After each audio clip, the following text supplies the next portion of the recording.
Right, so we just did a reading about intuition or messages about intuition, and I had an idea or a spark of an idea that I wanted to share with you with this reading about the about judgment, why it's important not to judge yourselves or others.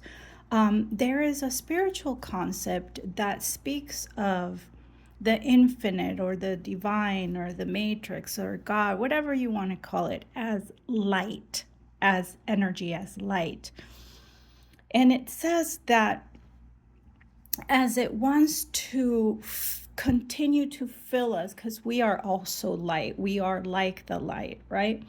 Um, when it wants to come in, and when we have a desire for it to come in more light, we have to be prepared to contain that. So think of a light bulb, right?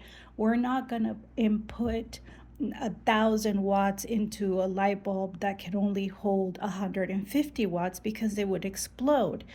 And that's why right before you get ready to manifest and to grow and to receive a lot of light and wisdom or a lift in your life, things will fall apart, people will fall apart because we need to expand that light bulb, or in this case the vessel, to receive more. Okay, and that is also the reason we never want to judge another, because there's a very strong spiritual message that says that when you judge another, you drain that vessel of light. And when you drain that vessel of light, you also yourself become empty of light.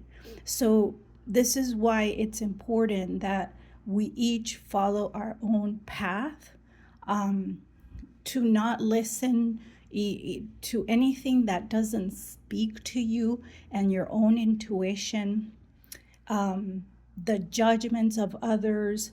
Try to remain away from that, because that's like stealing your light. Okay, and you do as well.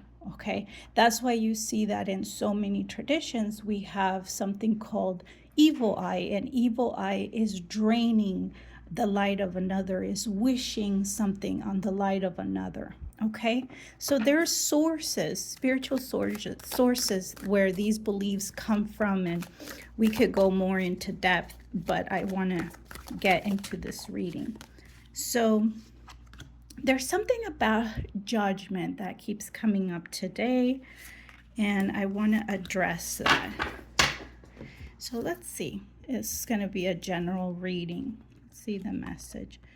We have the Three of Wands. We just had the Three of Wands in the reading below. I'm going to try to post that one first.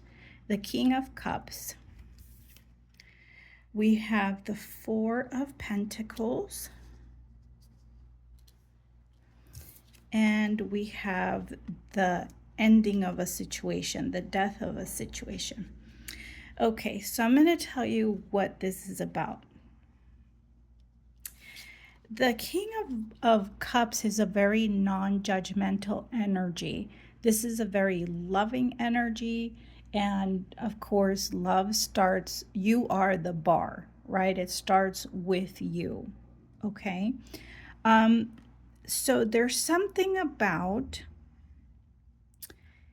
feeling a lack of support around you, and having to be kind of in survival mode or holding on. And I do feel like this has to do with a lot of earth energy with the pentacles here.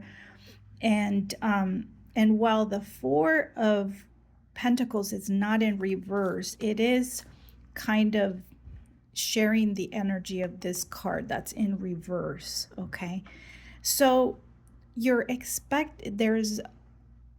there's a lack of support, a lack of trust, and this could be in other people or in yourself.